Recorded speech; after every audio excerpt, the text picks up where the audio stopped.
Anyone who'd like to speak tonight and hasn't signed up to speak, there's a sign up sheet over there. Yeah.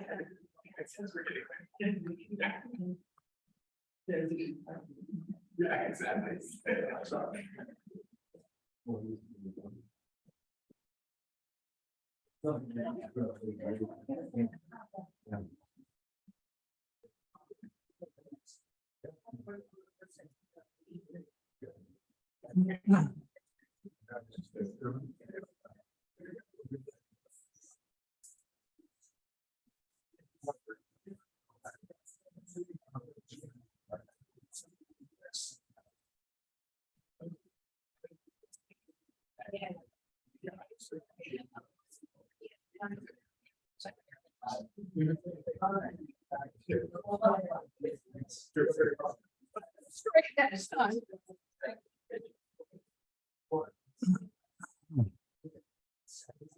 They took over the mic cord twice 2 weeks ago. Help me right there. Yeah, I wasn't sure which computer, the other computer could probably do this on batteries, and I thought about that, but I'm set up and I didn't bring my post-credit installing kit, so I don't have all my tape for.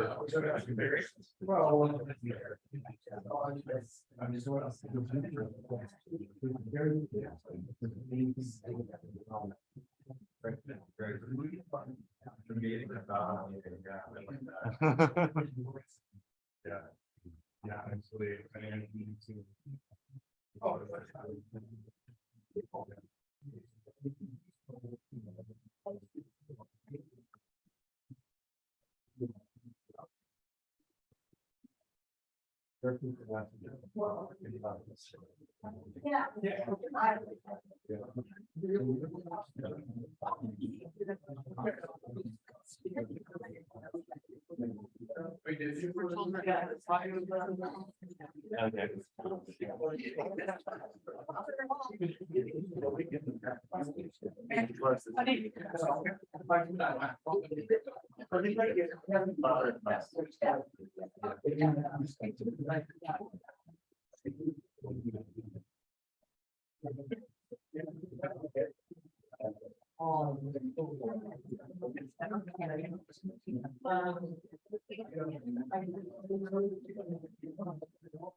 I should test this mic. Can you hear me okay?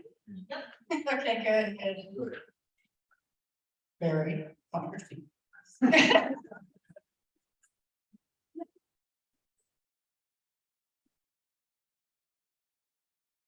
So thank you all for coming to this Know Before You Grow event.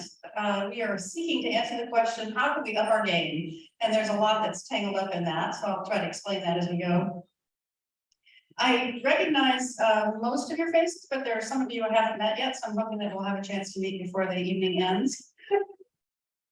My name is Sharon Kirk, and I've been a member of Petaluma Urban Chat since 2017. I'll be your moderator for tonight's forum. It's a new role for me, so I'm going to rely heavily on my cheat sheet. Joining me tonight are several other Urban Chat members. I think we probably got 50% of the room here, so that's great. But specifically, Dave is our executive director. He's going to talk a little bit about the organization, and Dan is our audiovisual tech guru. So he'll be running around making sure that we are recorded properly and that everyone can hear what we're doing.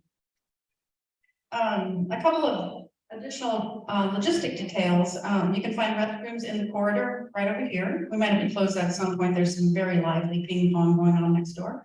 And then if you want to speak tonight, but you haven't signed up yet, please go ahead and get your name on the list over there. I do want to let you know that a few of us from Urban Chat are also going to speak because, you know, so often we're corralling the troops and providing educational forums, but we don't actually have a voice in some of these gatherings. So tonight we're going to speak, and we each have our own things to say that are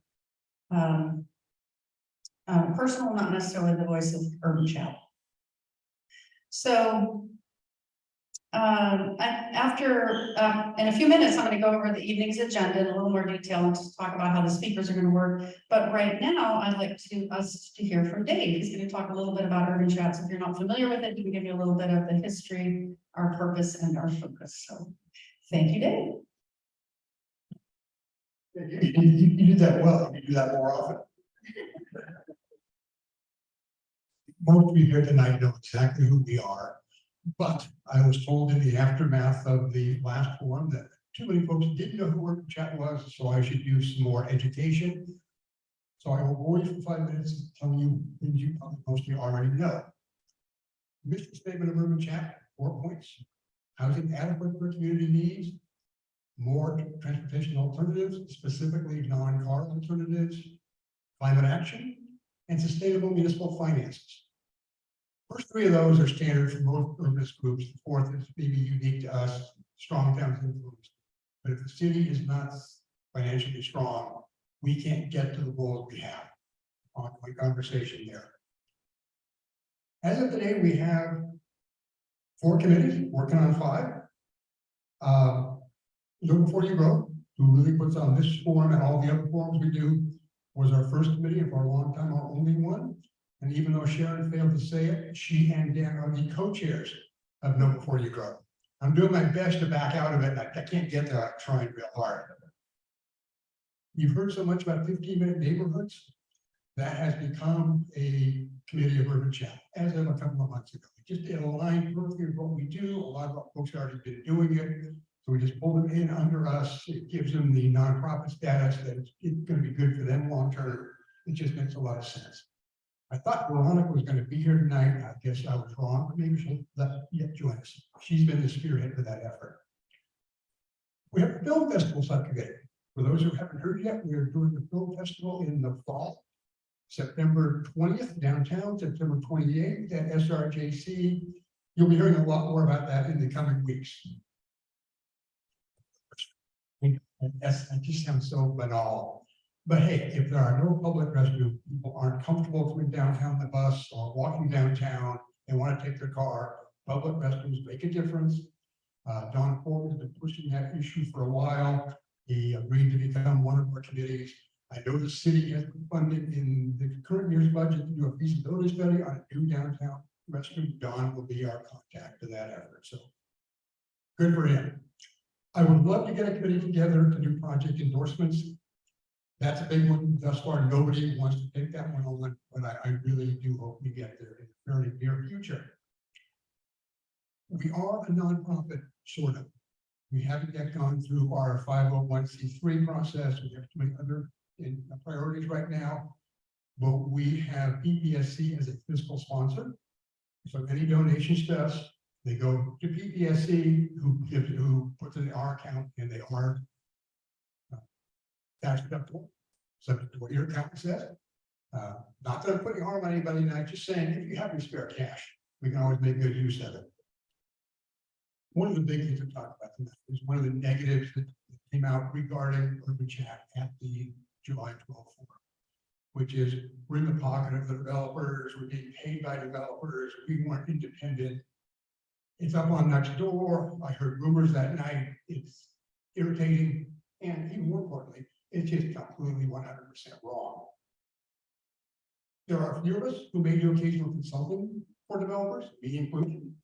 But whenever that happens, we disclose it, step away from the forum that involves that project. You see me do that regarding the former hotel proposed to that site, the Ross Stevens project, and the 890 co-op project. In each case, I was part of the team, and I backed away from this role because that's the appropriate way to go. The only exceptions I want to raise, just complete transparency, always a nice thing, is we have taken money from developers to sponsor specific events. When we had Chuck Marone Strong Towns here last fall, yes, there were developers who helped fund that. I will be reaching out and twisting arms tomorrow for funding on the film festival. Where we get these things done. But when I say developers, I've already got 2 commitments to the film festival funding. It's going to be the new hotel developer and an affordable housing developer. And I figure if you're covering that entire spectrum, you gotta be pretty close. So I think that's really all I had for now. If there's something I should have said, Sharon, that I didn't. Okay, then Mike is yours. Thank you, Dave. That was great. I was really happy you put in that donations bin there. That was good. So tonight's meeting, as you know, is a little different than what we typically have. Okay, I'll switch to this. See what I mean? He's right there. So I'm going to give you a little backstory just so you understand why we're running this forum the way we are today. 2 weeks ago, as everyone knows, we had on July 12th, we hosted the city planning to present the building form overlay forum at the Petaluma Women's Club. The event was packed. And it was standing room only. It was just a tremendous turnout. And for a variety of reasons, it inspired a wealth of retrospection. I think everybody who attended probably has something that they thought about it. But for us, a few themes emerged that we talked through, what we learned and what additional insights we'd like to glean. We thought, you know what, we need to ask others how they viewed it and what they'd love to see. So,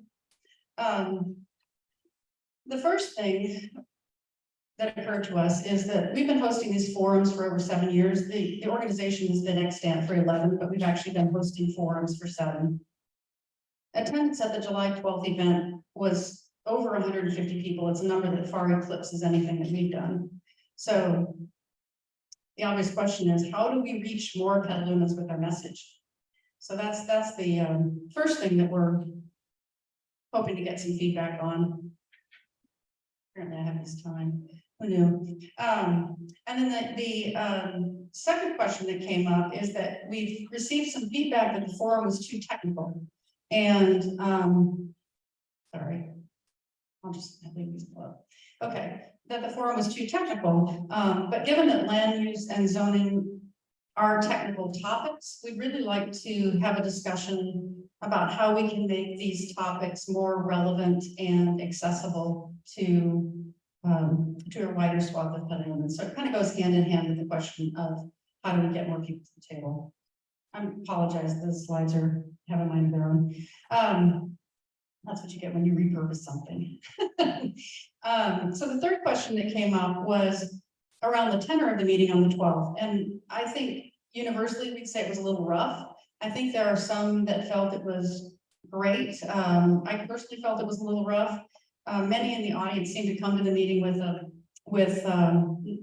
the intention of learning so much, but they were just angry. And the question that came up for us was, how do we reframe the goals of discourse to encourage more thoughtful, productive dialogue? We need to reach a common vision for our community. Maybe we won't reach consensus, but we can at least, bring all voices to the table without rancor. So that's another question that we'd like to look at today. So today's agenda is focused on answering those questions, hopefully, but it's also focused on what you care about for Petaluma's direction in the context of urban chat. So in the context of land use and zoning, what do you care about? Hopefully that will, dive into some of the other questions that came out of the forum, but we really do want to get your feedback. And I guess I would say that, since we put the message out there, we're getting the feedback that that's what people want to do. They want to be heard. And so we're here to listen. So now I'm going to tell you a little bit about how the speaker business will run. If you've signed up to speak, we'll call you up to the mic. And since we haven't exhausted our list, I think we can give speakers a little more time than we thought we might. We had set the speaking time to 3 minutes, but we can go a little bit over that, be a little more flexible. So we'd ask people to limit their speech to around 3 minutes. Rob, our fearless timekeeper, is going to raise these flags when we get close to time. So yellow when you're close to time, red when you're out of time, and this, please sit down. But we'll probably stand up and remind you. It's gonna end up being a little more casual than if we had a full house here today. Let's see. After each, we do have time for this, after each speaker has spoken, I'd like to give the audience an opportunity to ask clarifying questions. So if there's something you didn't understand about what the speaker shared, please ask questions about that. We don't want to go off on a rant or what you think in response to what they shared, but just if there's something you don't understand, so we'll have time later in breakout groups to talk about the specific message. Just make sure you understand it before they finish up. Does that make sense? And then following all the speeches, we are going to gather in breakout groups. I'm going to give you a little bit more detail about those when we get there.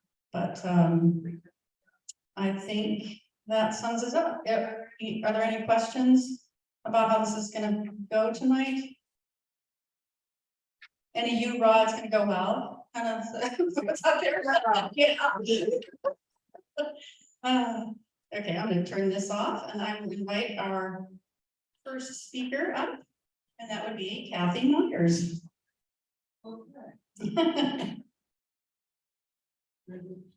Yep. You can try this mic. Here's the signals listening right here. Steal your shirt.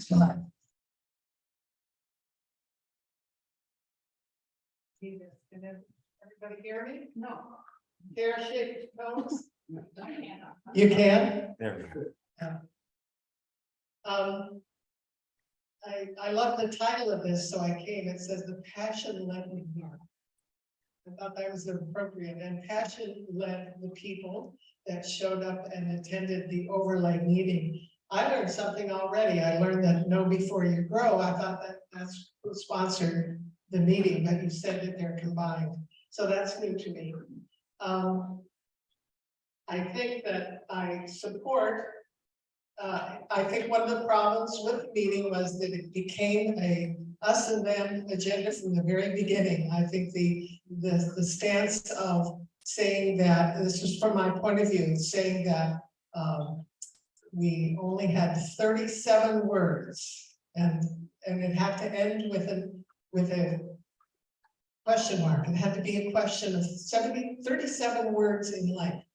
That really kind of turned off some of the crowd. I know it turned me off a little bit. That was a little bit unfortunate, and it came across as a defensive stance. Like we had, like the audience members who were majority against the overlay. This is what brought up the passion. A lot of people are very invested in our historic district. A lot of people are very much like me, that we do have this standard that it is a friggin' jewel as the heart of our town, and something that every aspect of groups like this, community groups, every aspect of our elected officials, our committees and commissions, this needs to be a core value that they talk about. We really feel like this was shoehorned in and totally abhorrent to many, many people. I'm very protective of that. I was concerned, one issue that was brought up, again, there was a lot of education going on. Don't feel like that educated people are just sitting there passively and don't know anything.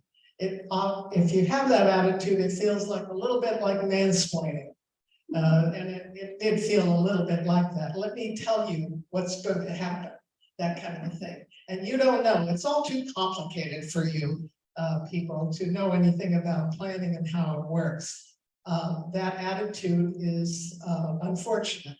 I think if you want that kind of response, if you want that kind of engagement from the community, you need to know how people feel. You don't sit there and laugh and giggle about, oh, it was so silly, and oh, it was such a circus, or oh, it was, oh, these people, oh. There does feel, there tends to be a little bit of exclusivity in terms of my way or the highway. I did have a concern when our attorney, Eric, you mentioned something about developers would file a writ if we don't let this go through.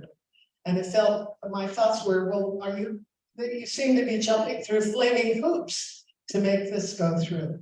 I don't think that And it's my understanding that if somebody has the ability to say yay or nay, that they should, they have a right to do that.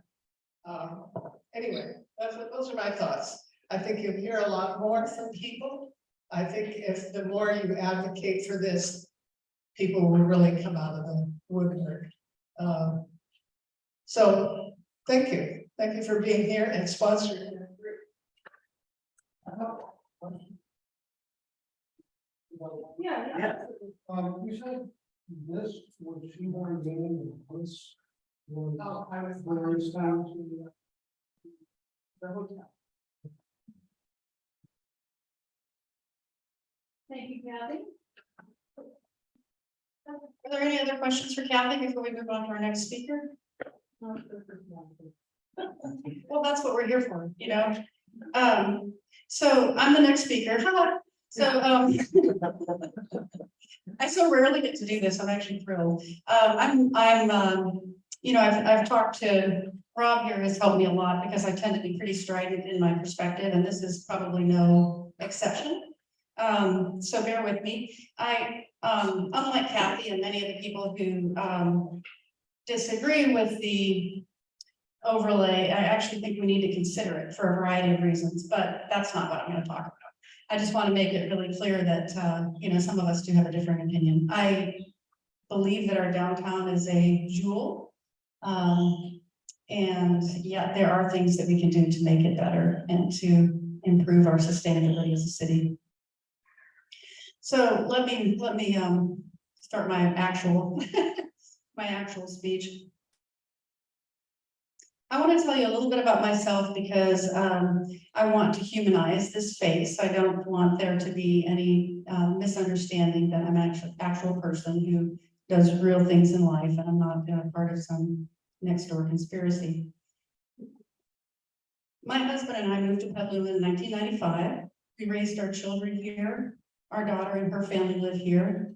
I have a degree in computer science. That's my background. I don't have an urban planning degree. In 2021, I retired from the renewable energy sector. My husband has dementia and is in a care home. So you can see that I'm not a particularly exciting person, and that's my point. I'm a really ordinary citizen who has opinions, and I'm going to share them with you. I'm genuinely fearful for our planet.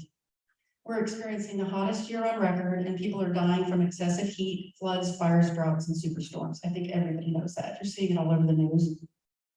Petaluma adopted its climate emergency action framework in 2021, and that is really great on the face of it. But in my opinion, we're moving far too slowly.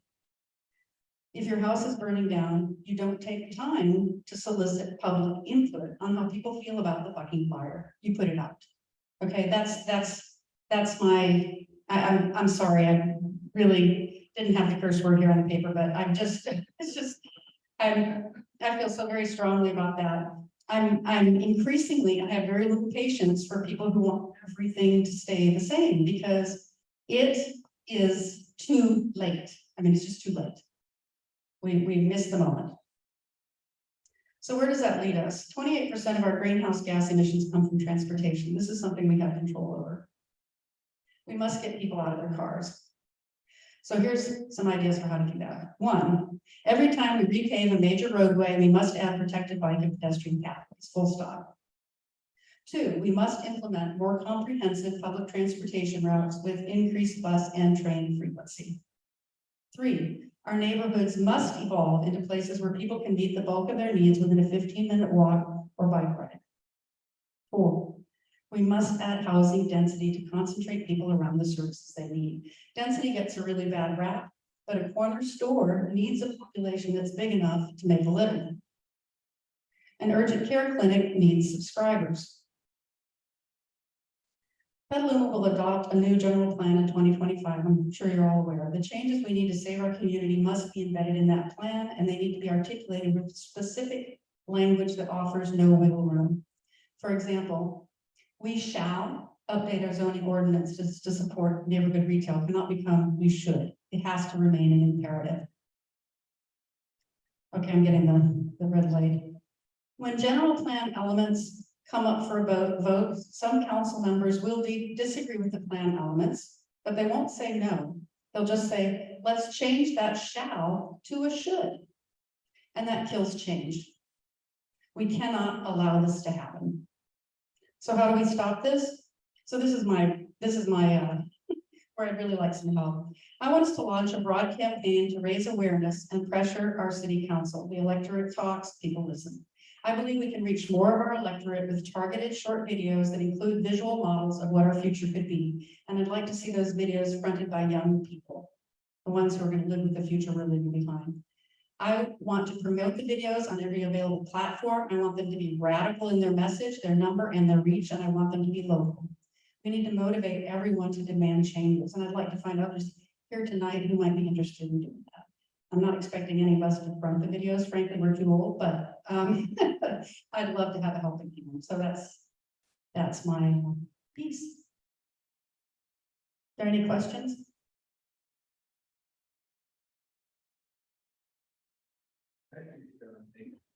I'm very strident, I apologize. Okay, so our next speaker is Pete Gang.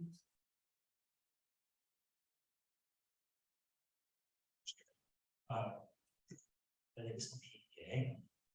I'm a newly retired architect, and I'm delighted to follow Sharon because she expressed the ideas that I wanted to start with. I 100% concur with your outlook and your passion. I wanted to start out by saying that we are living in momentous times, and I think we all see that. The changes that we need to make in our direction as a city involve some big, bold moves. And my sense is that our city staff, our city organism, as wonderful as it exists to maintain status quo, to keep the lights on, to keep things moving in its present direction. But we need some big, bold moves, and those ideas have to come from us, the community. I want to bring in part of my perspective as an architect. When I'm starting the design process with someone, say, who wants to build a new house, we start out talking about our goals, the goals for the project. And they're far-reaching, they extend in many different directions. And then we follow that with a look at visual references. What do we want this place to look like, to feel like? Do we want to build a geodesic dome, an underground house, a Victorian shingle-style house?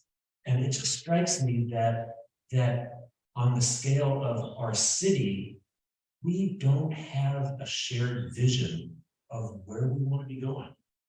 We may or may not agree on the broad goals, better quality of life, opportunity, equity, but we don't really have a shared sense of what Petaluma might look like in 2030 or 2050. I don't know exactly how we go about trying to coalesce that shared vision, but I believe it's vitally important to the work that we're all so engaged Thank you. So I have a comment. Sure. So I encourage you to look at the city's general plan website. There is draft vision in the new general plan that really does set out what the city hopefully will look like, 30 years from now. And it'd be great if you offer feedback. Because I mean, it's not the general plan is far from being adopted, but there's something out there that you could read and reflect on. Right. Great. And thank you for that. And I have not recently, but I've read the vision statement, the goal for the general plan, and it was very well crafted. And it's good words. And I want to endorse the idea of putting out some visuals, some images in videos or other forms. And then my other question is, you talked about like it's time for bold action. I agree. I give you some ideas that you have when you talk about, you know, it's time for bold. What might? Well, I've been focusing my energy and attention on some of the complete street ideas that Sharon was talking about. Right. You know, we need a shared sense as a community of what our streets are for. Mic drop. Thank you, Pete. Are there any other questions for Pete? Thank you. So Dan, you are Up next. Try just one moment. So when I moved here to Petaluma in 1998, we decided we were never going to move again. We were going to make this our town, and we have kind of been throwing ourselves. But 2008. Sorry, I get my centuries millennia mixed up. And so that's how Dave and I ended up meeting for lunch and founding Petaluma Ridge Hat and all of that. And so I'm coming at this with perspective. These are notes about how I am seeing Petaluma Ridge Hat and Noble Free Grove failing. Here's how I'd like to see us find some new directions. The city is broken. Measure U has given us a very brief respite from that, but as soon as Measure U goes away, city's got negative cash flow again, and sales taxes are crappy, regressive ways to fund cities. Downtown is dead after 8 or 8:30 on a Friday evening. Charlene and I go walking down there. People are rolling up the carpets at 8:30. You know, sit and have something, and they restaurant staff will ask you to lift your feet so they can sweep underneath you. Unless you're a heavy drinker, downtown's dead. We have tons of empty retail. Regionally, we have a huge housing undersupply, so we have huge homelessness. I'd also note that downtown is a jewel, but downtown is much smaller than it used to be. We were looking this afternoon in the Adair Laura book, which all of you have undoubtedly wandered around downtown with that book, looking at all the historic buildings. And the number of buildings there that are now parking lots is astounding. And everybody complains about the traffic, and then everybody wants more parking, which is kind of counterintuitive if you think about it. And then of course we have those little global issues that Pete and Sharon alluded to, which we also have to get out of our cars. In the decade and a half I've lived in Petaluma, the city has mostly taken actions to make all of these situations worse. Now we've given some great thought and words towards improving the situation. We passed the climate initiative, we banned the gas stations, but mostly the process is not working. And I think city staff I've talked to has been fantastic, and they want to do things. I believe they are kept from doing the right thing by public outcry and by processes which are broken. And the purpose of the system is what it does. What our system is doing is not working for us. So I'm part of Know Before You Grow because I thought that knowledge and understanding change minds and find solutions from that.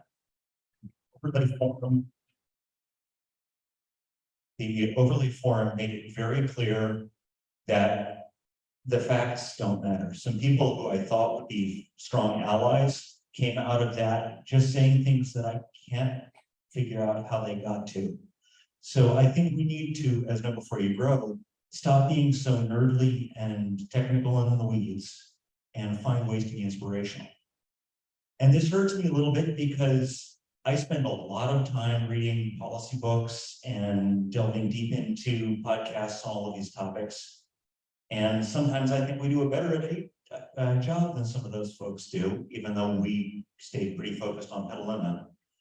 But we need to find ways to be inspirational. And so I'm looking for that. And the other thing I know in terms of how we build our messaging, is Charlene and I moved here in whenever we did. And we moved into a 768 square foot house. So, you know, small by modern standards. And I'm in tech, and I keep hearing about these awful techies are ruining the town, and keep being told by people whose parents and grandparents have profited immensely from people like me moving to town about how we shouldn't have any say in the government, how only real Petalumans need to push the city forward. And I would like to take that narrative back a little bit. So when I think about where I want Know Before You Grow to go, I want us to be inspirational with vision rather than as techy and nerdy as we have been, and take a little bit of control for the kids who might want to live here after college, who are currently going to go elsewhere because there's nothing here for them and housing is really expensive. Or the people who are moving here because they want to live in a town that is awesome and can really be awesome and has a walkable downtown, and you can walk even from our house, you can walk to several grocery stores. And if we had a little more density on the south end, we would be a 15-minute neighborhood. So that's my vision.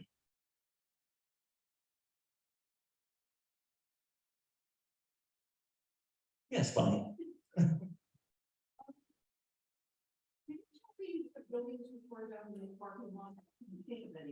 So the one that really stood out was I think it was the Hotel California, California Hotel, which was across the street from the Brothers Building, which is now a parking lot and a one-story 70s bank building. We have a surfeit of one-story 70s bank buildings. No, so from the Carruthers Building, go across Kentucky. Go across Western. Yeah, Chase Bank. So yeah, there's so that used to be a grand 3 or 4 story beautiful hotel. Yeah, it was I think it burned in the mid-60s. But yeah. Yes, I understand how to draw people and what Yes. they're doing. I think that starting with Petaluma is dead is a bad start. And just saying, I know that you're displaying your perspective. I think a lot of things happen in Petaluma as a function of transition. And I think that if we want to do things too quickly, good things won't happen. And, you know, forcing change. If that comes across as an attitude of urban chat, I sort of feel like Petaluma is suburban. It's not urban. And somebody mentioned the visuals that are ideas for Petaluma, like you say, tear down the bank, single story parking lot, put up multi-story. Every single one, including the one on your 15-minute neighborhood design thing. That was, I guess the people that did that were very, very impressed with Petaluma. They couldn't believe all of the work had been done, all the people that are involved, all the white papers that have been presented, how careful, how thoughtful everybody is about growth. Yeah. Yeah, well, no, I was just asking them and pointing out. Yeah. Yeah. Thank you. We will have time to. Yeah. The visuals usually look like Upper West Side of New York. I'm sorry, but that's what they all look like in the drawings. If they were more realistic, that would be good. And do you think that Petaluma has the ability to transition? And if given time, that multi-use, very environmentally friendly reuse and restorations of buildings? I think Is that part of your process? I think it must, because otherwise it's going to be a place where only rich people can live, and rich people are going to age and need service people. Yeah, they're going to need. We need a functioning economy here, and if it's just a bunch of old retirees, the city is going to die.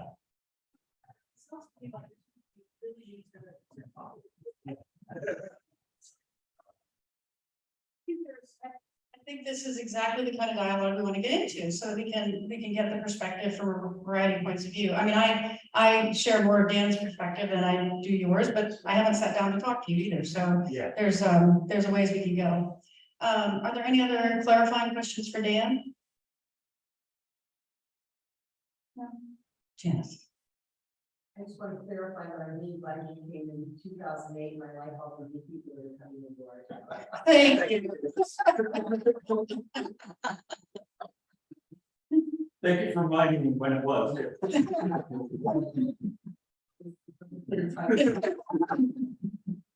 This is probably gauche, but they do pay more taxes, okay, so. That's not a bad thing, okay. Right? I actually once looked up the tax roll for my neighbors. It's just unbelievable, yeah. Okay. So, our next speaker is, Eric Leland. Are you ready to give it a go? Thank you. I appreciate this forum. I have like a rip the Band-Aid off thing to say, and it's hopefully something more pleasant. Since the civil grand jury report and the weeks following that, there's been a significant amount of vitriol. I have this unfortunate role of on Nextdoor being like a moderator, which basically means nothing more than I get to see all this stuff and get to say whether it should stay or go, and then maybe or maybe not Nextdoor listens to me. I have to do sometimes they don't. It's a bunch of us. Anyway, I think it just needs to be heard, what some of the things that were said, because it's real and we shouldn't dance around the elephant. So I'm going to quote, these are things that were said about people, neighbors in our town, about staff, consultants, elected leaders, civic leaders. Quote, I hope you end up in jail, end quote. Quote, you are a disappointment as a human, quote. I hope you rot in hell. You're a fucking coward.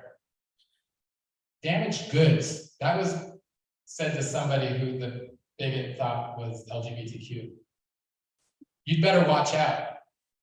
Look out, we're coming to get you. If you don't like my post, watch out. That's just a sampling. Some of those came to me, some of those came to many other people. They're not from one person, they're from several people. That's not okay. This is not how we should talk. I've had several people come to me say, I won't be a part of this conversation. These are people that are kind of, you know, maybe pro-city, if you will, people that are pro-planning, a lot of people who have serious concerns based on the civil grand jury report, yet they still won't come out and talk about it. Why? Because they might say something wrong and get attacked like this, right? That's why forums like this, I think, are vitally important. So I'll say that. Okay, for the good part. I think this is good. I'd like to see a lot of clarity in how we talk about development projects. It is complicated to look at zoning. I still don't get it. I don't understand how to evaluate a project. It'd be great if we could, and maybe a group like Know Before You Grow could do this, but to basically set some criteria for measuring Petaluma City projects. Criteria and indicators that we can readily understand that we use for every project to say, this is what this project's about, indicators and metrics, but they don't have to be so complicated.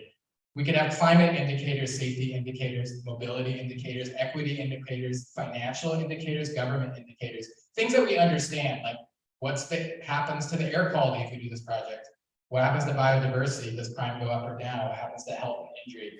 Can we measure projects in the city based on things that we kind of readily get, right? Is the air gonna be bad or good? What happens to my water? Can I walk? Can I not walk? Right? Like what happens with this project, right?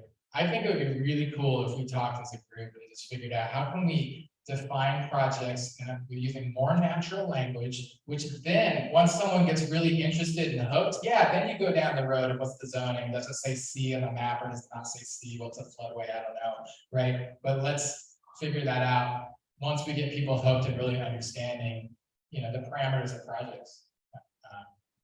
So that's my thought. I'd love to talk about that more. Thank you. So I think you heard Dave mention an endorsement about this at the beginning of this. You just volunteered. Thanks so much for coming down here. Does anyone have another question for Eric? I just want to make a comment. Thank you so much for mentioning that next door stuff. I want to cry. I just want to cry. It just breaks my heart that people are spreading so much misinformation. And I looked on Nextdoor today, they have a process for reporting misinformation. And I'm going to start doing it. And I think all of us, when you see something, you need to step up and go directly to Nextdoor and go, this is like not true. And it's that's a poison that everybody's terrified of. You don't want to get close to it. But you know, it is like so hurtful and unhelpful. And it makes me crazy. So thank you for mentioning it. Sure. Yeah, I'll just say the closer you get to the people that is targeted at, the harder it gets to stay quiet. So, just remember that the people on the other side of this ship, it's completely unacceptable. It's not becoming. And I'm trying to just be quiet and not participate, but I'm so sorry that you experienced that, and there's several of us in this room that have been on that end of that dialogue, and it's so painful. I mean, so I just thank you. I do feel like there's been a lot of like just being quiet, just like make it stop kind of feeling. And so I'm so sorry you and the other people in this room might have been on that end. And Well, thank you for that, but I'd say I'm sorry for the people who aren't here today and weren't here at the 150 person meeting and won't be here next week because they won't speak up, right? That's what's going on. You know, if I have another 30 seconds, expressing anger and emotion along with the facts and your opinion on something is great. Like we should do that. You got to focus on the substance though, right? Like not the people. Like these rumors that we spread around about how someone is or that they're corrupt because they have some relationship or whatever, it's just garbage, right? There's no substantiation behind that. Now, things could be true, right? Some of that could be true ultimately, perhaps, but to say it as though it is, it's just garbage, right? We can't, can't have that. They didn't shut me up, and there's still harassment. But I appreciate if everyone who's out there is just looking out for each other, listening, allowing the anger and frustration to happen, but calling it out, right? Especially if it's in your group that you believe in and your colleague or someone else is saying all the right things except they're vitriolic, call it out. It makes your argument stronger. yeah. And I would just like to say that as somebody who also sees some of the moderation people on Nextdoor, thank you for your service, and what city staff is having to go through with this is just beyond that.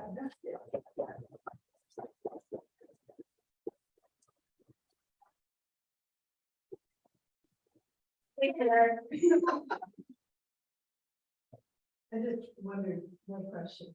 Those things you mentioned, those awful things that you said, as a moderator, those were things that you took off. So we can't take anything off, but as moderators, we get to vote and say, this should come off, and then next door in some dark room makes a decision. Sometimes they agree with us, sometimes they don't. Yeah, so many were taken off somewhere. Yeah. Any other questions? Thank you. I love the idea of indicators that made me think about the general plan. And thinking about how to, we're gonna have some of those like with our climate action plan, but thinking about that kind of on a broader spectrum and also just for staff, we sometimes like there are ways we do that, like how does a project implement a circulation policy in the general plan, that kind of stuff, but I still think it stays a little bit too theoretical sometimes to kind of get down to the real indicator. So thank you for that comment. I think it's a good thing to kind of chew on how we can incorporate that into our general plan evaluation as opposed to the climate action plan per se, but in other elements or topical areas. Thank you, and I think there's some really cool graphics we could use. If you had 8 indicators, which is a list of 8 is already complicated, but you could have graphics that show like a spider chart. And these are cool charts where the bigger they look, generally the better something is, right? So when you get these quick looks and you say, well, the chart's big, so everything's good, and then shrinks in and kind of is bad. And so it just gives these impressions that you can then dive into a little more and get a better understanding as. Thank you. Great, thank you. Great idea. Janice? I just want to say, Eric is another one of those persons that moved into our community not that many years ago. And just a real value through. Yeah. Thank You you. don't have to be natives. Yeah, exactly. Yeah, we're doing so now.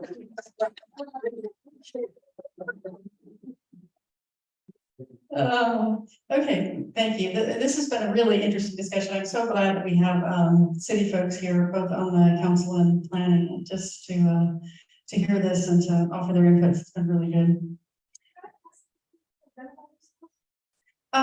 Sure, I can.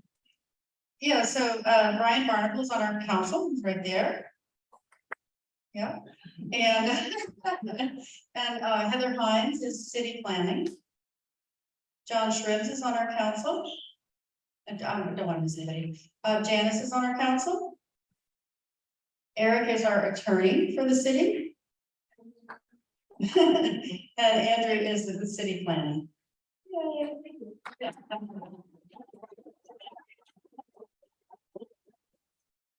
Have we come to the end of the speaker list? No, we have not. So we do have one more speaker. I think we're going to have some flexibility too on how we decide to break out and talk about these topics since we're a smaller group and we're ending well ahead of schedule, so that's good. Pardon? No, yeah, you can. But you might be booed because yeah.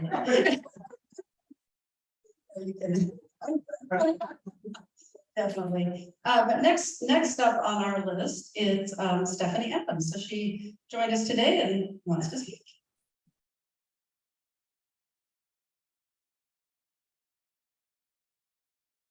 Weird. So I'm an East Sider, been here not quite 30 years. Moved into the area before Kenilworth was built, right by there, right by the 15-minute terrific shopping center that nobody's interested in because it's dying. It's half empty now. And I still live very nearby. I came out here from the Midwest and chose Petaluma. We let's spend a year looking all over the Bay Area, and we're just like, oh, Petaluma. And I still feel that way. My kids, when they were little, when my son said, you know, Mom, I was born here. You don't have to keep talking about how great it is. I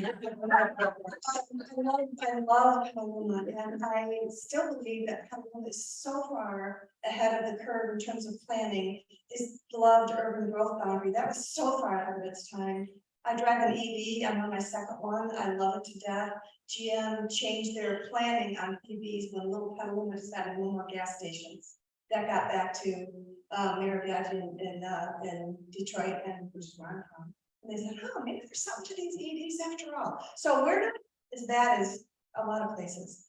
That said, I just would like to refer people to the fine balance debacle a couple of years ago. It isn't just next door when vitriol takes over.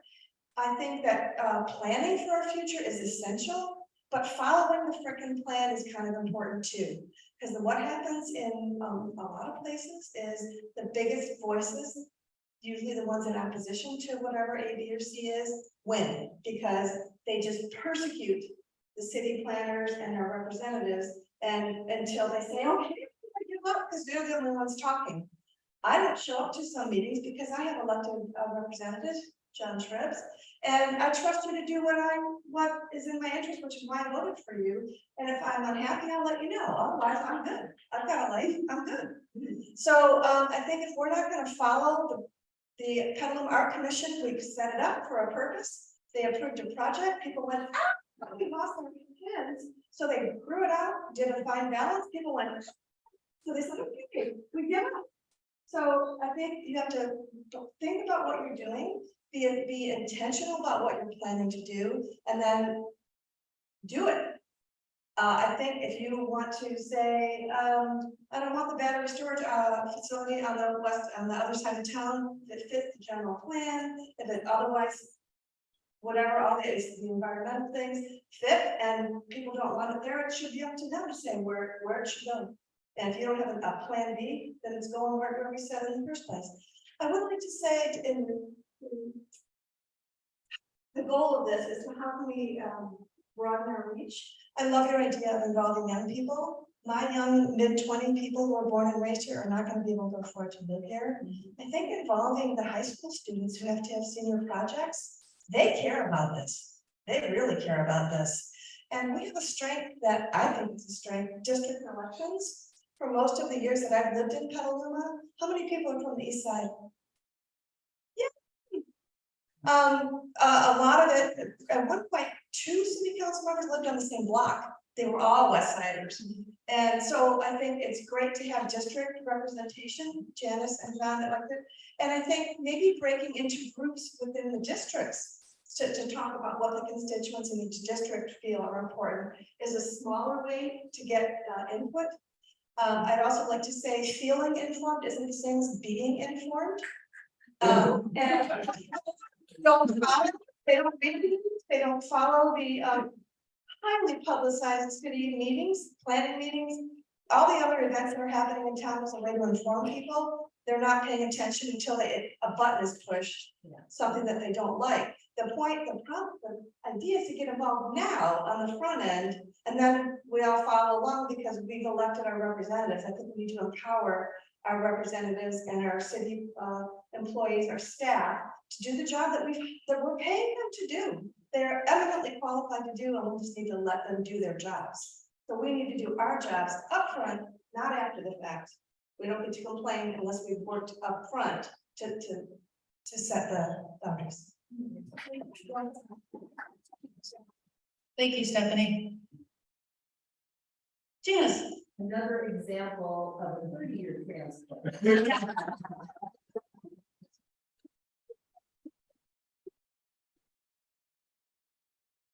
So we've got some late comers, can you believe it?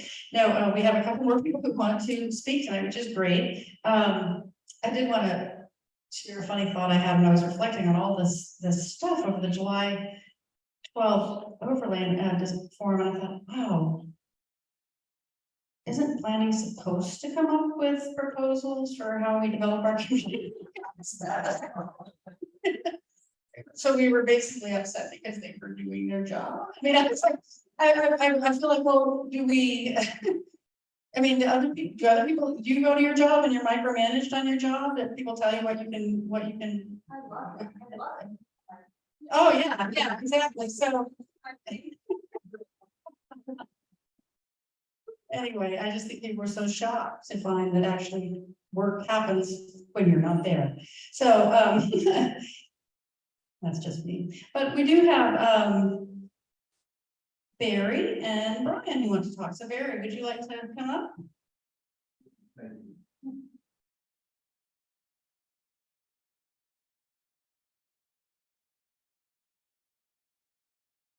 I sat on my porch for a few minutes this evening. I had a beer before I came over, and I reviewed the really excellent and appealing announcement for tonight's meeting. And it's different than anything Know Before You Grow or Urban Chat has ever done. And I said, this could be really cool. It's also a big risk, and I'm really happy with it. And I'm so glad I get to be here. My wife and I and our son moved to Petaluma in 1985. And I would sometimes go to a city council meeting and try to figure out what was going on. And we are light years ahead of where the community in the level of information, level of participation and knowledge, and the level of discourse than I could see anywhere in 1985. And I'm especially glad, Eric, that you shared those negative comments, because I don't typically hear them directly. Sometimes I hear about them. I do hear in some political groups I'm in, people who are good-hearted, wonderful people, my friends, who are not informed about things like how long the city has an M group, consulting with us.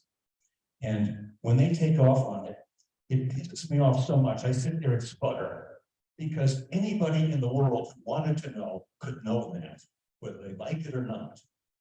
And today, in a personal way, I've got some really good new ammunition for calming down a bit and giving them facts. It's a personal experience of mine. When I get up this morning, I looked in the driveway and I realized that it appeared my neighbor was about to start a fence down the side of the driveway, which encroached upon our driveway. And I was at a loss, and he was doing it today. I looked up the planning, the community development in the city website, and I made 5 phone calls, and I got 5 voicemails. I was trying to figure out who might be good to call, and I didn't want to call everybody or too much, but I really wanted something to happen today. After I finished those 5 phone calls, in 10 minutes, Andrew Triple called me up. Are you Mr. Triple?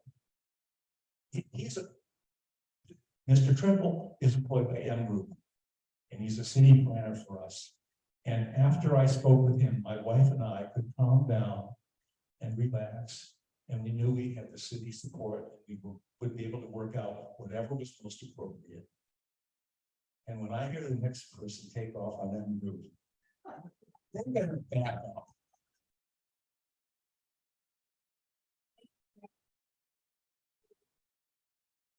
You have any questions for Mary? Just an attaboy. I'm really concerned about the fence. So, Brian will join us as our last speaker this evening. Thank you. Yeah, I like everybody here, love Petaluma. I was not a transplant, was born here. And when people think about Petaluma changing and what they're most scared of, what I'm most scared of is that people my age won't be able to live here. Our schools are at 50% capacity right now. And that's because families can't afford to live here. Blue collar people can't afford to live here. I grew up blue collar. And in the last month, I've had 3 people move to Sacramento because there's housing being built there and they can afford to live there. And that just sucks, especially when we just updated our mobile home park ordinance, and we had, the room was filled full of seniors who were scared about being forced out of their home and rising costs. I frequent the local businesses here. Like Barry, I had a beer before because I didn't know what it was going to be. I was enjoyed a beer at the Buckhorn before I came here. Business owners are complaining about rising costs. And the city can't do anything about rising costs, but we can do something about revenue. We can put more people within walking distance of those businesses. And I think we should be doing that if we care about our local businesses. So to address the 3 things of how do we reach more people, how do we make the content more accessible, and how do we improve the Discord?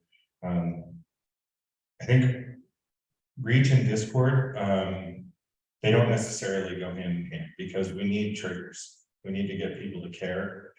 Projects, people care about projects because it's very, very real and visual. Triggering words like density. Do you want a sandwich shop on your street? Things like loss avoidance, right? Do you want to lose parking? Those things are what turn people out. The protected bike lane on D Street. If we had a forum on the protected bike lane on D Street, people would turn out because they're losing parking. So if we really want to turn people out, we've got to think about how to hook them. How to make, and then there's things like paid media and earned media, neighborhood meetings, things like that. In terms of how to make things more accessible, we've got to think about the kitchen table. I think vision and visuals are really, really important. And we have to focus on the things people want. not the things people don't want. So we hook them with the things that they don't want, like density. And then once they're in, we talk about bustling storefronts. We talk about the fact that in the last 3 years, we've lost a hell of a lot more local businesses in our downtown than we've gained. And we talk about what it's going to take to improve that and to change that trajectory. But we have to give the vision. Once they're in, then you give them the vision. And you start talking about bustling storefronts and things like that. And then, oh, by the way, there's going to be more traffic because there's more people crossing the street. There's going to be less parking because there's more people downtown shopping in your businesses. But we're going to have healthy businesses. We're going to have like a thriving community people can afford to live in. And then the discord, that's on us. That's a personal choice. That's on us to remain respectful in how we act and to hold others to account. You know, people have been accusing me of trying to deflect the conversation around the grand jury report, and there's a whole shitload of stuff that's being conflated together with this right now. It's like, oh, it's just one bad actor. It's not. It's not. There's dozens of people who are sending in emails calling for a moratorium on development, calling for we need to root out corruption. I mean, it's really depressing because Petaluma is awesome. People, you know, moved here and set down their roots, and it just is really depressing. And so the discord's on us. It's easy to hook people and get them in. It's easy once they're in, we got to give them vision, and we got to hold everybody to be more respectful and establish a common set of facts, because right now we're not even operating with the same set of facts. Thanks. Thank you, Brian. Stephanie, you have a question for Brian? I would say well done with your editorial. Yes. Thank you.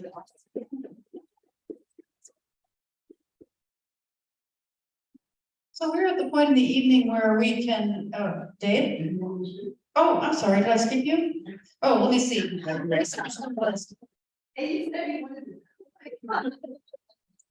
You know what? It's funny because in my revised list, you were dropped somehow. I don't know how that happened, but. After the pressure, I say something worth making that fuss about. I probably read this even homework assignment a little different than other folks did. I read it more as how do we make a difference once we get people brought in, and that's also an important topic. And the reason I heard it that way is I was hearing a lot of folks say we need to make a splash, we need to do events, and I love stuff like that. One of my favorite memories, not the one, but one of my favorite memories is the walk down McDowell from the mobile home parks to the shopping center that Brian organized. It came, that was an Urban Chat organized event, came out of an Urban Chat meeting. Marvelous idea, glad it came together. That's great stuff. But I believe also in the ground game. Events are great, they get people fired up, but then you have to convert that to something. Let me give you 2 examples. 15-minute neighborhoods is a hot topic in this town. It should be, it's appropriate. We need to get there. Luckily for us, Basin Street got there first. 15 years ago, 10 years ago, they got approval on the riverfront project. That looks like a 15-minute neighborhood. 9 years later, it does look like a 15-minute neighborhood. It's just gradually gone away. We have single-family home, we have no commercial, we have a hotel that sort of sits there by itself. We have no multifamily anywhere. It's gradually been eroded. Last night, there was a senior living project that was going to be considered for riverfront. It's not a bad project. I like the people, but it was just wiggling away again, eroding away at the 15-minute concept one more time. We have 560 people on the Go Before You Grow mailing list. Last night, there were about 30 people in the room.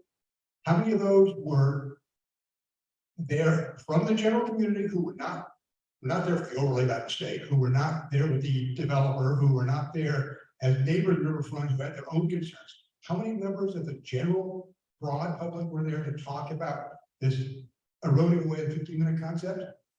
That'd be me. I was it. I read the entire staff report. I made comments. I took notes. I ended up conversing with 3 different planning commissioners today on issues about last night, things that they didn't know, I did know from my history. That's doing homework. Second story, and then I promise I will shut up. I chair the transit committee. I am bothered because if we are going to meet carbon neutrality in 2030, according to what our general plan consultants tell us, we need about 4 times the bus fleet we have now. We need a space to store 4 times as many buses. We're 7 years out from that date, and we don't have a plan. As the chair of the transit committee, I bring that up pretty regularly, and everybody nods at me. Everybody on the committee nods at me. The staff nods at me. Nothing happened, and I'm not being critical of staff. I said I'm really not. They're great people. I love them. They're underfunded. They're running as hard as they can to keep up with today. But if I could get 3 or 4 people to show up in a transit meeting, sit in the audience. Most of our meetings are in empty chambers. 3 or 4 people to stand up in public comment and say, what's the plan for getting to carbon neutrality in 2030 from the transit department? That would just back up what I'm trying to say from the dais. And when I'm sitting, I'm the only one saying that, and everybody nodding at me, and nothing's happening. That is where we fail to meet our goals. So, yes, bring them in any way we can. If it takes events to get them in, great. But then we need people who will do the grunt work. I promise you, I've used the word grunt work tonight, just because. Yeah. So that's what I have to say. Thanks. You did. Questions. Any questions for Dave? Okay, so we are at the point in the evening when we were going to break out into groups.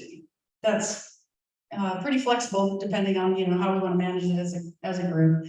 We're small, so it occurs to me that we could break out into a group that wants to focus on how do we appeal to the visual side of people's brains. How do we put a vision out there of what we want to accomplish? That would be the videos that I'm interested in, the visuals that Pete is talking about. So that's one idea for a group.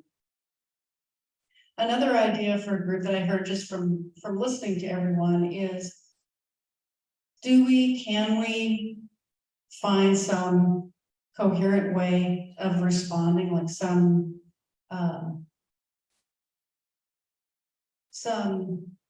firm, inviolable response to the vitriol and lies that are being perpetrated? Is there any there? Is there something that we can talk about as a group? Do we ignore it? Do we? I mean, I haven't stepped into it because I don't want to give it voice. I don't want to give it credence. But I don't know how other people feel about it. Brian. To say, having talked to some like political consultants about how to address this, I think drowned it out with the positive and the truth. Like nobody's also saying the truth, right? So like we can ignore the negatives and focus on the positives, and nobody's doing that right now. That goes to the vision. It goes to the and that I think is. Do you think that needs to be discussed separately? I mean, is this as an we're talking about how to improve the discourse and how to change the discourse, and how to improve the discourse? Yeah, the discourse, if we want to talk about that, like I think it's the narrative overall. Okay. Yes. I think you're right, the truth will rule the day. I made comments on this story about when anybody mentioned the grand jury. I think it was unfortunate that the meeting happened along with the grand jury report.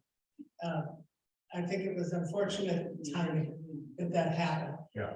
That this happened, it was a planning issue, it was a zoning issue, and it happened at the same time as this single applicant who was the developer was asking for this overlay. And that was unfortunate. I did counter the thoughts that, it's not the grand jury report is separate from all that. And I clarified, I think that helps. So just stay with the truth of how things work, how M Group works, how much they've contributed to our town and helped all of the council people and commissions. And stay with that. Thank you, Kathy. I appreciate you. I apologize to you. You had raised your hand and let me let you speak. I just wanted to reiterate what Eric said. When people attack, if they attack my ideas, I'm fine with that. We can argue about my ideas. When they attack my character, that is a no-no. And when they attack other people's character, I always call them out on it. You just have to make a distinction between arguing the issues and ad hominem attacks.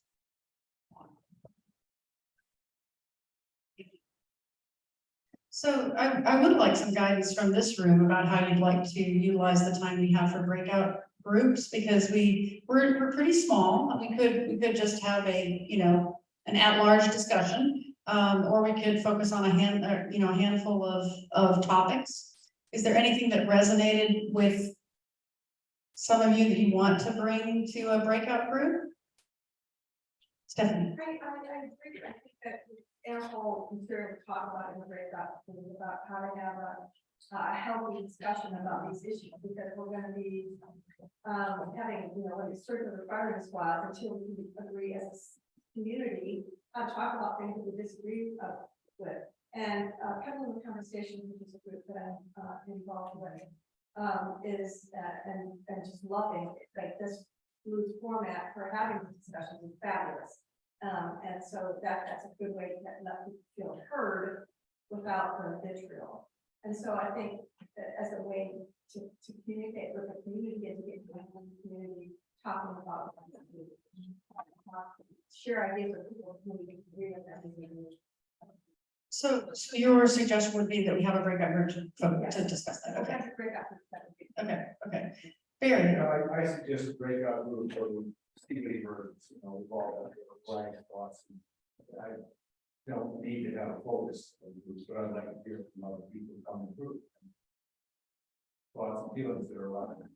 Okay, we can do that too. I envision that we'd have discrete topic areas, but you never know what we'll end up with. I'll offer that I'm somebody who is in next door lead for whatever that means, but I have largely disengaged from next door because I don't think I'm doing it effective.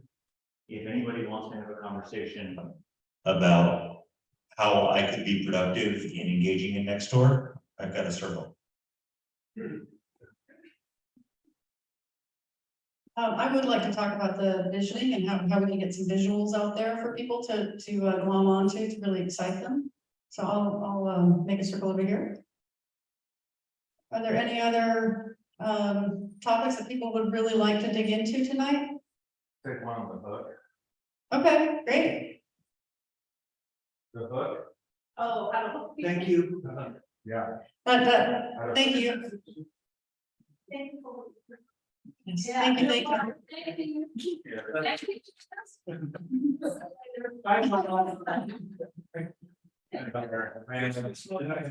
I'm not mistaken, as we just learned that one of the commissioners came down with COVID, so that's my being far. Yeah. But really thanks to the nice discussion and the investment in the community and working together as a community to hear diverse opinions and work through them, but do it in a productive way. That's so awesome. So Thank you. thank you. Have a good night. Thank you. So we have three topic areas: vision and visuals, establishing the hook, and communication through Nextdoor Plus. Is there anything else we want to break out into? Any other topics people want to jump on? You're not obligated to stay, of course, but we would love to hear from you. Okay, all right, I'm gonna go over here for vision and visuals, bold visions. Okay. And then And Dan and Brian. Okay. And if nobody shows up here, feel free to take me on any of that. Thank you.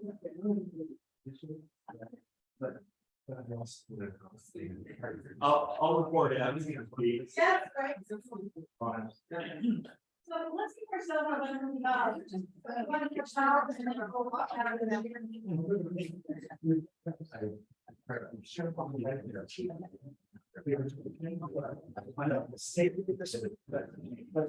I think it is absolutely necessary.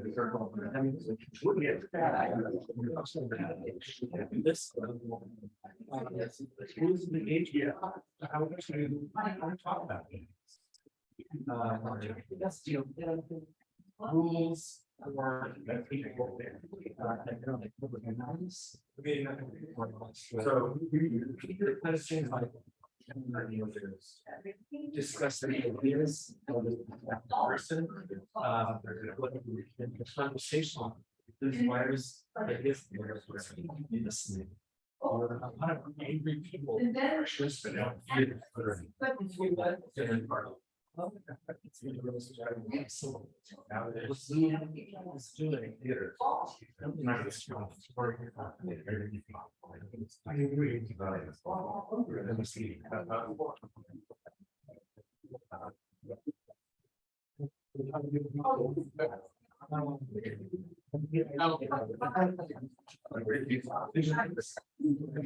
Yeah.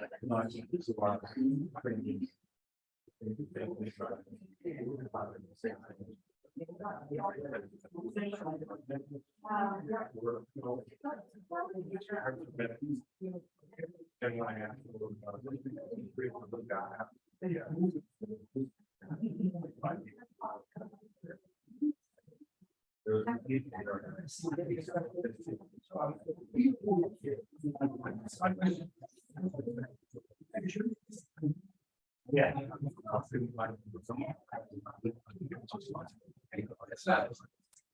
It's fine. Well, it's using social media.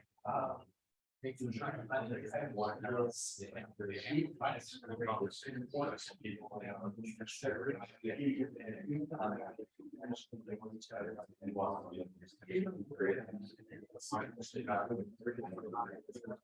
I feel like this is thing gonna get out. I can forget this.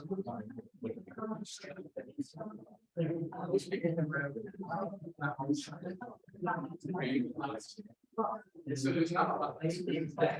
Is that really when you start actively looking out for the license.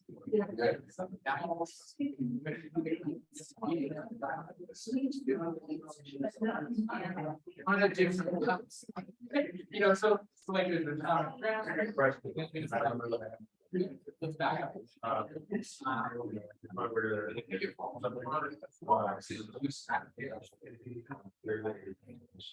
I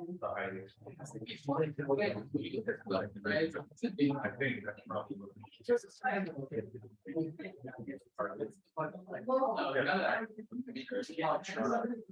But that doesn't set up top ground, so for people saying that we're actually. Yeah. It's maybe like, yeah,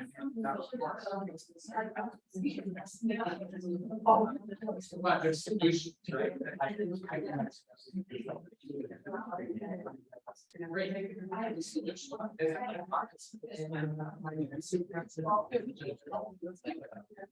Solution done, right? Not like, okay, they're.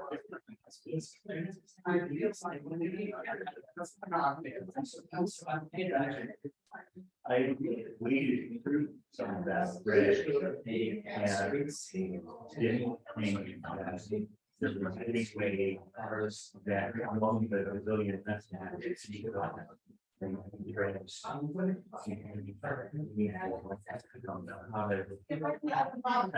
been on the internet for that. I had a connection with my life online.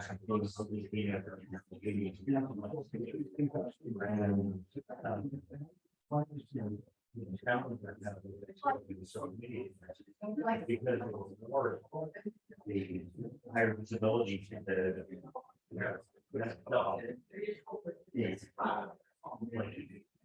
it works against any. Yeah, well, in this one had an additional challenge, personality. So,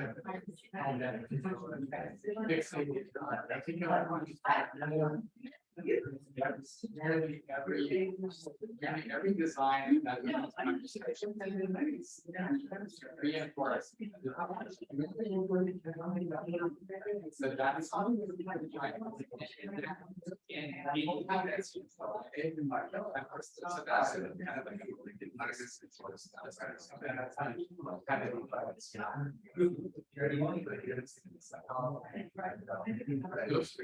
It's not really silence, force, but it's really awesome. Spot, space, right? Somebody. That's what's not really hard. That's what it's also about saying.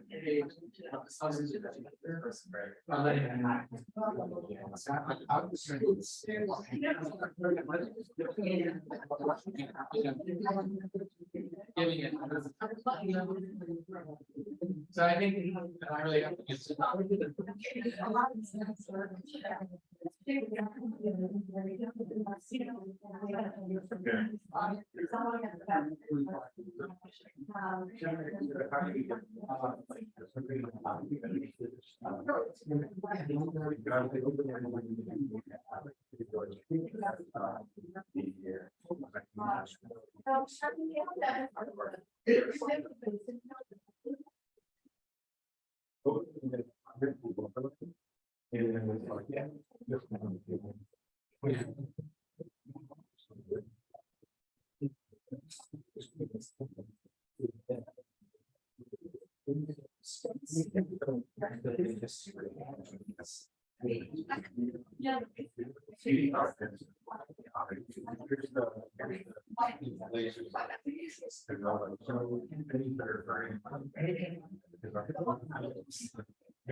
You're speaking on the point of view.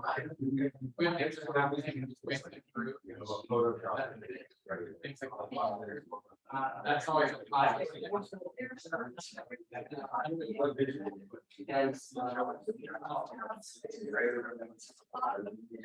The more that there's a opposite of the house.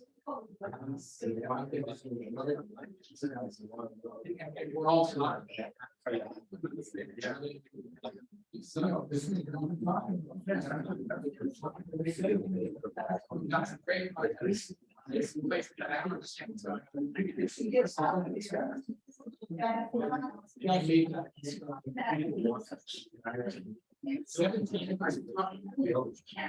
very famous.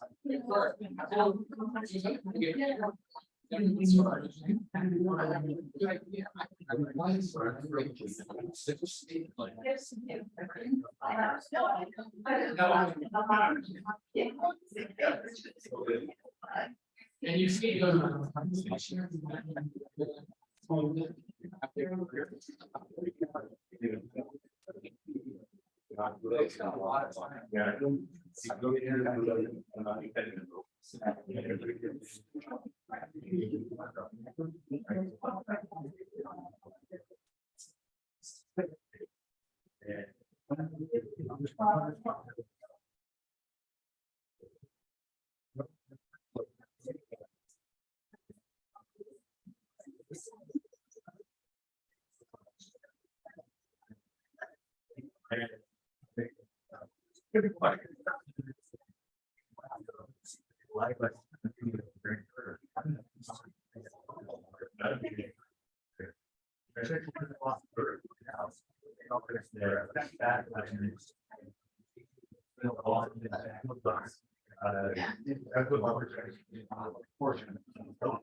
That's what they're, the incentive, the reverse incentive is given to staff, because staff gets paid money.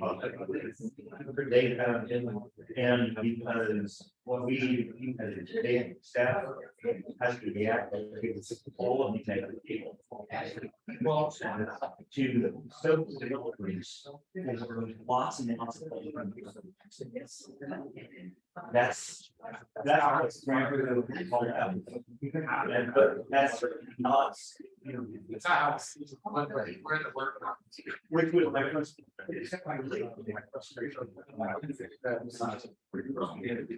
Where the first, how many of the questions were posturing in ways that demonstrated. And I just want to. You can't just skate in the big body. They have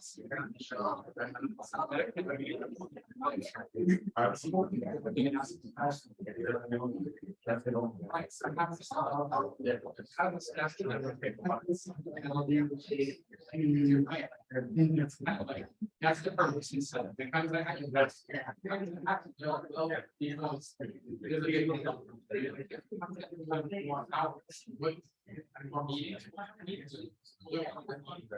it's like that possibly more, right? Sign up. Any kind of in the picture. That's what it is. Yeah. And then it's like, okay, so we're paying more accountability. That's not fairly bad. It gives you much. And we also are. We have to balance it. But that takes a lot of time. So basically, you're like, that's that. Now you have to that's the life. Everyone's the conversation. Social media. That's the problem.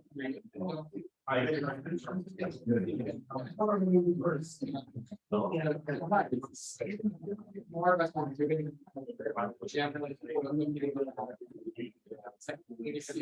So now.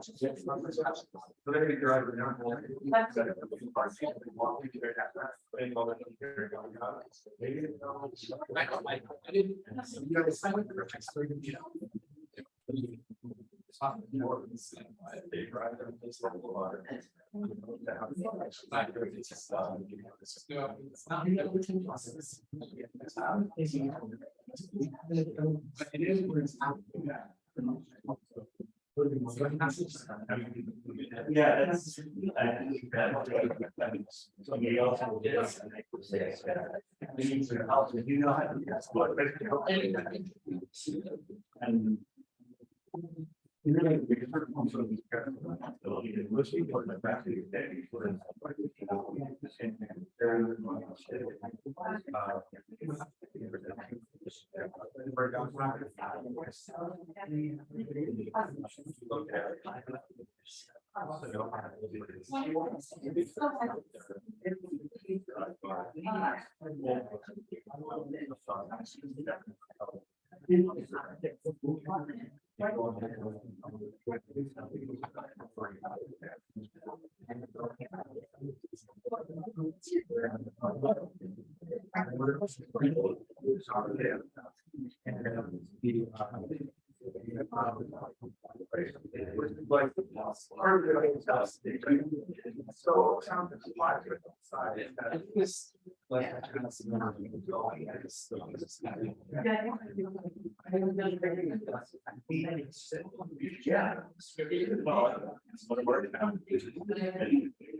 I find myself telling them the upstairs and because I'm curious.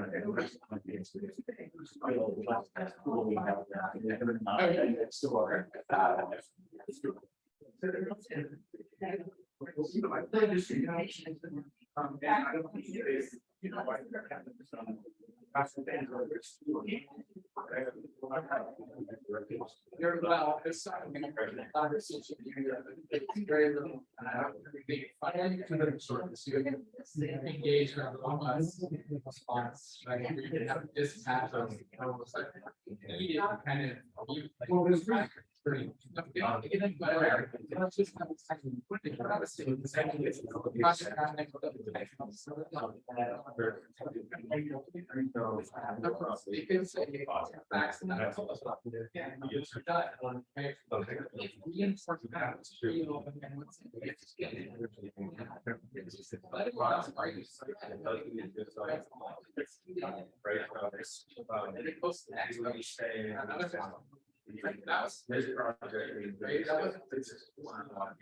was just amazing.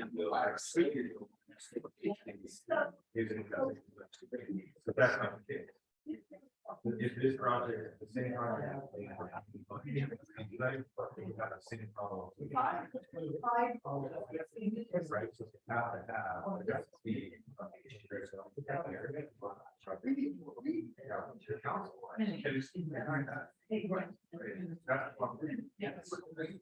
No, the only misinformation stories. There's about. COVID vaccine. Usually more potions. Everything else is like. If someone says, you're the picture of a guy.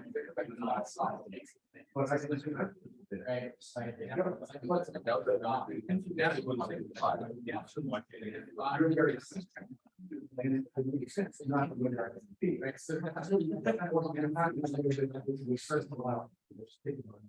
The kind of stuff that's misinformation. We have to started with obviously I share a concern consent on this way. Stubborn or else. Gotta have to tell you that, right? Yeah, exactly. What I do. I was in the. Well.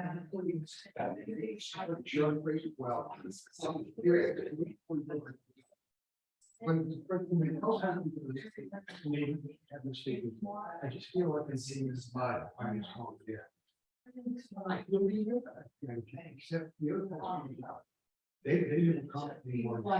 They just took their ownership. They know that they go. There's back and go back. Well, I would say that I would agree with you. Particularly not real.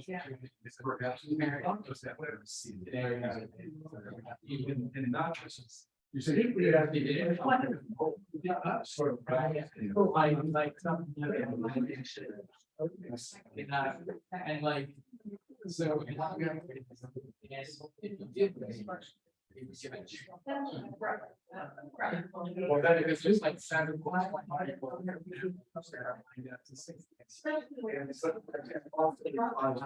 Probably why. It doesn't allow people. It's a place to go to one more. You go all the time. It's not. When there's a point in time where so you get I think you got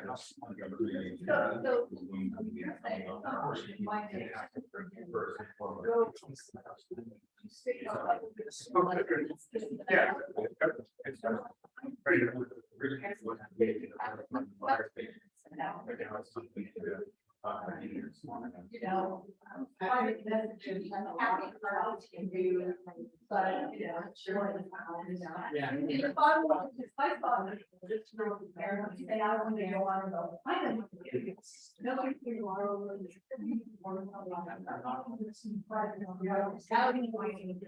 Now you brought up a really good set, so the 2 points I think I love, what you said is that all I can work on.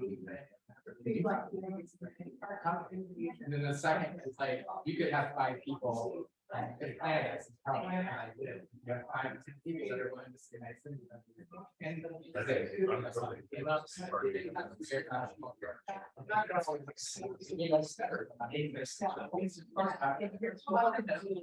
check them out. There's just a bit coming up this month in the next second, see what it's related to like whatever. I'm not gonna see it right now.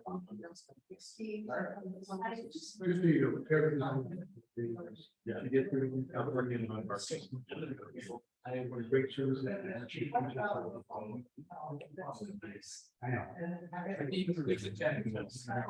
No. I don't play the game. Because people very directly and have why. I throw that. Into this.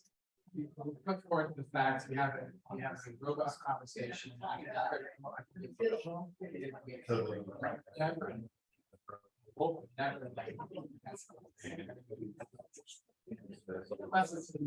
There's some plain and obvious facts. Those parts. Still. The last year, maybe I should have been great, but like. Until then.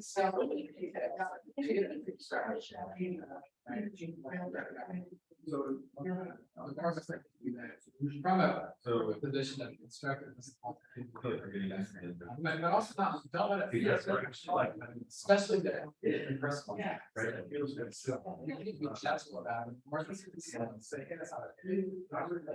But let's talk about this.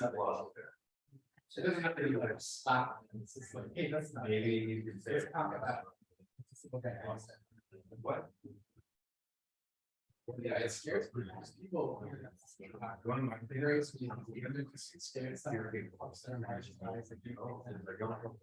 tax officers are even, you know, this happen. No way there. That's what I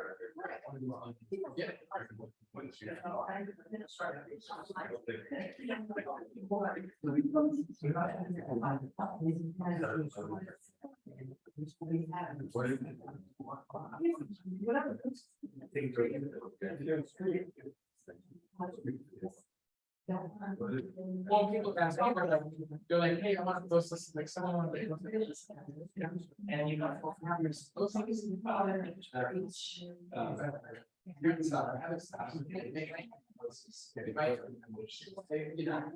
might not have a comfortable time, right? Like, what people said, like, that's the reality.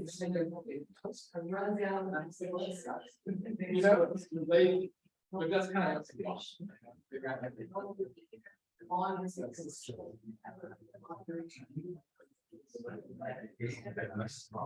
Yeah, about the part I said, and to construct the solution, and also hear people's, if they say something. Hear where they're. That's what you guys are gonna do. So, like, sometimes people talk with slides. That's the question, class line, now, so I'm just gonna publish it. No, I appreciate it. If you were there,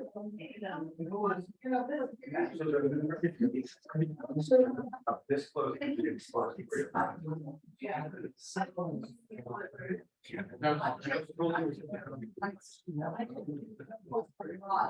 I don't blame it, and you should be real with yourself.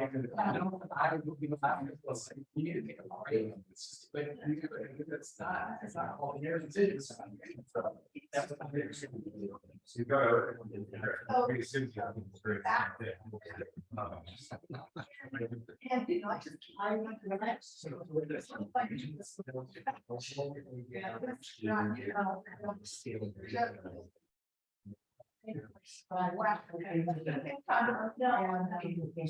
I just reminding that always.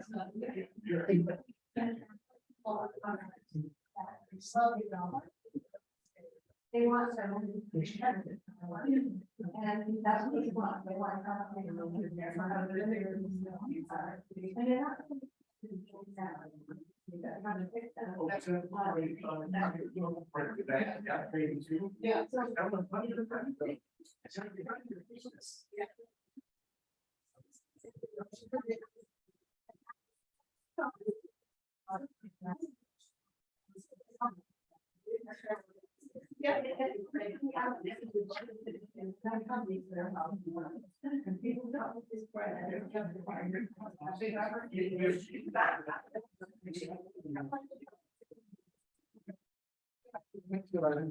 When I moved here, I went to our meeting. It's like,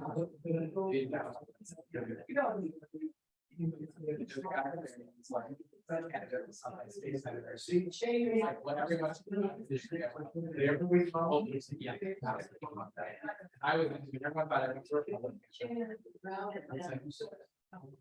sounds good, it's sad, you know, just.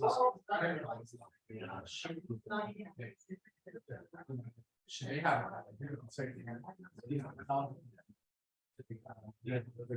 Now, we brought us. Came about, posted retail. Some reason, right? Because it was sort of like, I mean, verbally. Right, and then you kind of talk about it, like, nah, I really. Speed. So I got you know, just decorative.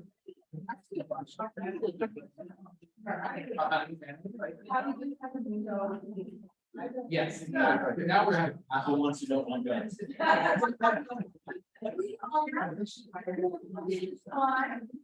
think it would be nice to hear from every group.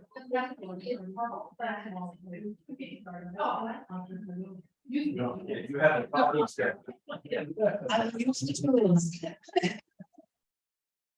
So we have a few more minutes. We're thinking it would be nice to hear from every group what your initial thoughts are and your initial plans of action, if I could be so bold. Does anyone want to go first? Oh, excellent. Thank you so much, Eric. That's really nice. Your work is done. That's excellent.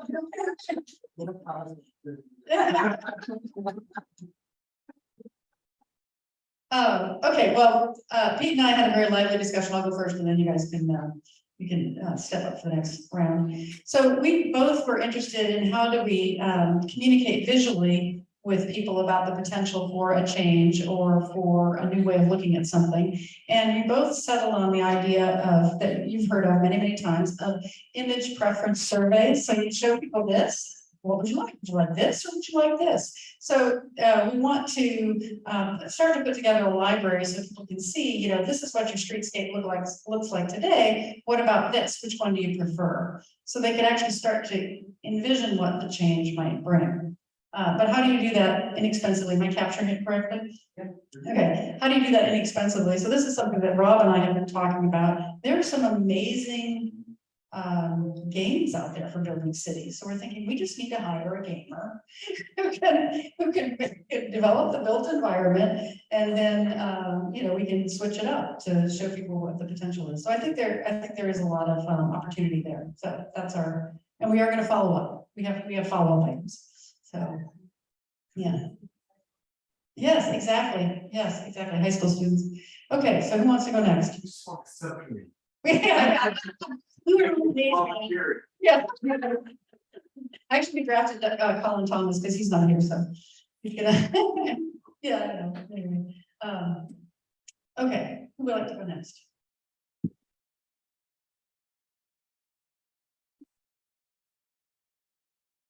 So we had a discussion in which I think the consensus was that unfortunately we do need to do a little bit more engagement in the various public fora.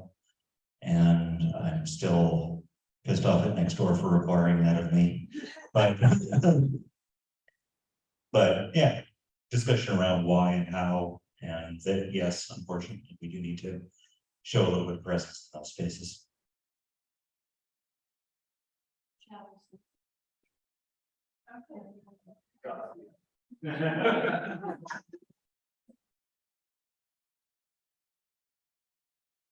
I don't know that we got too far in, we pretty much talked about the overlay zone, as an example. Well, as a proxy, it's a good proxy to talk about how you make, change the conversation around that, I guess, is, as Kathy said, you know, passion brought me here. And so, you know, the thing, density brings people in, change brings people in, so that clearly works. I maybe suggested that instead of starting a meeting with like, here's the overlay, starting a meeting with like, here's what we want Petaluma to be, right? And maybe show some like downtown vacancy trends over the last 5 years to start it out. Things that we don't want, things that we do want, people sitting out in front of stores, you know, driving downtown local business scene, and then maybe that opens up the why a little bit. So for all the people who are there to protest it, you're not going to change their minds, but you might open their minds. And I think that's probably the goal of education, is to start with somewhere where you do agree that we want a thriving downtown local business scene. And then we can argue about the trade-offs and ways to get there, respectfully. This is where we could have energy with. Yeah, exactly. I'd like to add on because I was really struck. I had never thought of the overlay as a bad idea before. But what if it is? I would be fascinated to get a really good area of how could this go wrong? Because I have a lot of ideas about how it could go right and why it could be good. But you know, I sort of have these instincts to understand, and, you know, what's the reality of the theaters that people have about it. Maybe is, you know, how do you prevent some of those fears from being realized? Maybe you have objective design standards that you know, if you're gonna go up to this height, then you have to meet these standards.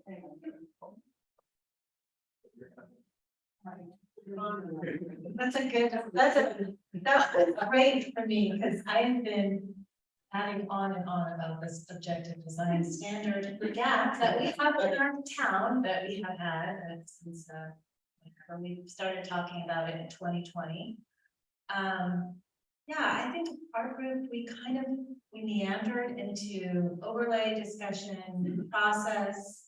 planning process itself, and why there was anger, and to look at the reason why there's anger.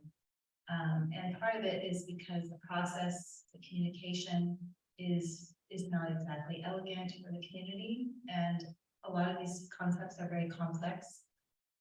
They're very layered, and there has to be more of an open-ended communication and an invitation to have those discussions. I think that's what we kind of determined. And I was talking a lot because I'm very passionate about the planning process being more community-led at the beginning. So yeah, I don't know if anyone else has anything else to say in the group. I have a few things. This video used to be retired, and maybe helps out a little bit. But what she did was created a visual 3D diagrams of pictures, Oh. which actually put the hotel, the height and everything into it so that you can actually see it from several angles from around the city. So- I sketched over the old fashioned, I was just in my own mind, I want to see, how does this look, right? How does this look? Because I guess the different person asked by the planning folks and everybody else to show us this hotel, how it sits in the landscape. Okay. And so I just sketch it. Anyway, so this is a visual. And we'll pass the rails so people can see it. This is next to Rex Harbor. This is fourth and B, okay? That's fourth and B. That's standing in front of the shoe store of Western, looking towards that hotel. Okay, and here's from the river. Okay, so this is really low tech, but for me, it just got my head into. Oh, here's a visual of how this might impact. I just thought these two. That's cool. I mean, this is exactly what we need. Right, so that's one of the things that was missing, because the visuals that we did get from the hotel were not realistic, not effective, so there was messaging going on there. Yep.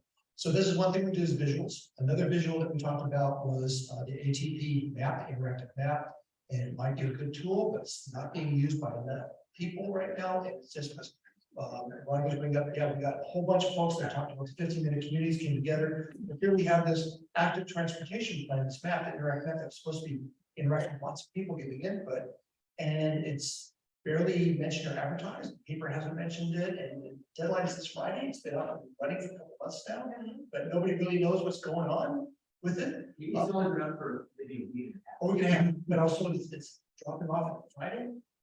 Everything is just like, doesn't make any sense to me whatsoever. But being able to get the public more engaged with this type of process, where you have the ability to have a tool, but we need to get people more engaged. It's tech, and so you have to train them on the tech and do it together, whatever, but bring people together, at least discuss it, or at least do handwriting on a wall, put a big map on a wall, and have people post it sign it. Done it a couple of times, but it's one of the missing. But there's a few things that are missing in our processes. We talk about the processes of the actual for the overlay, and there's two separate processes. There's the actual the developer presenting it process, the planning department process, and bringing it forward, and then was the process of how it was being communicated to the public. And I don't know if you tried to do this could, but you got stuck in this situation, and it made a lot of people angry.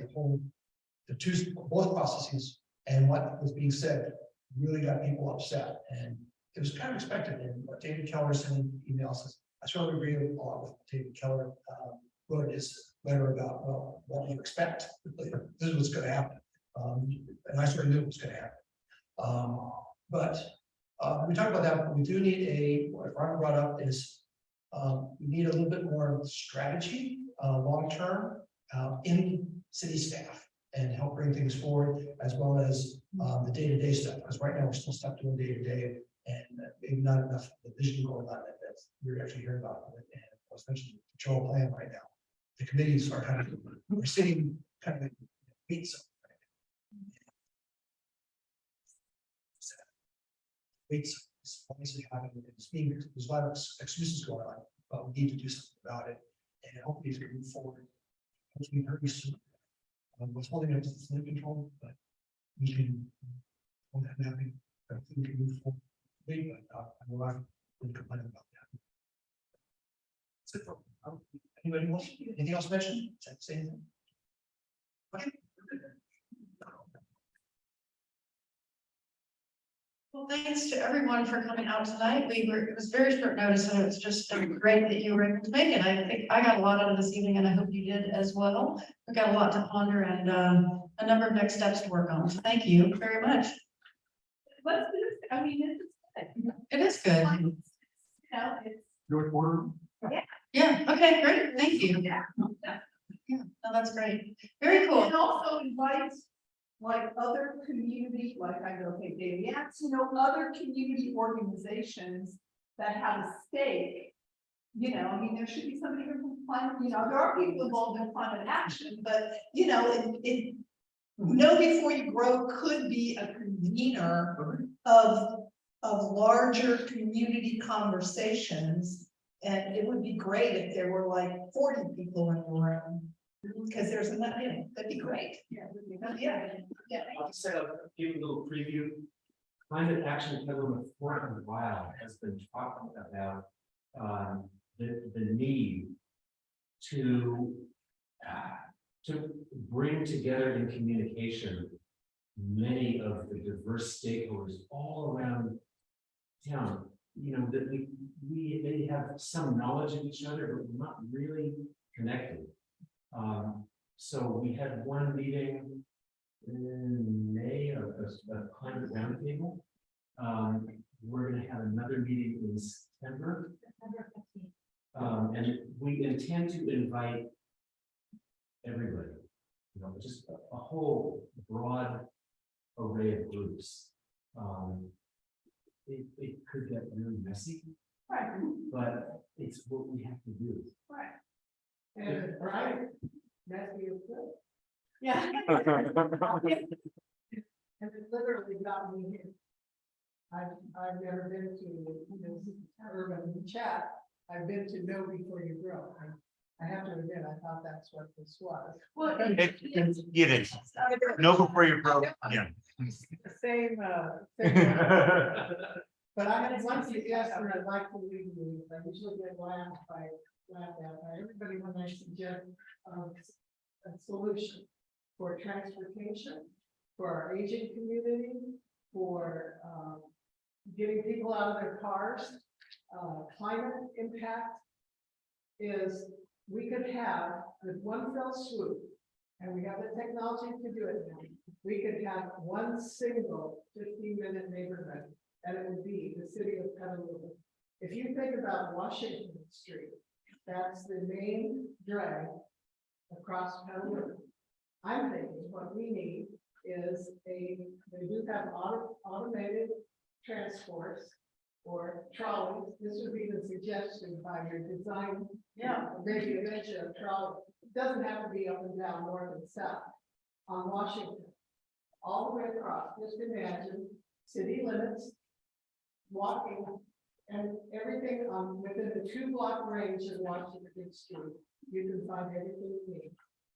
Shopping centers, downtown Petaluma, pop off at Petaluma, go down to Target, go into the east side, shopping centers, doctors, clinics, everything's off Washington Street. You've got a 15-minute on Western, that's a 15-minute neighborhood already. Just a block over, you've got every kind of church and synagogue and mosque.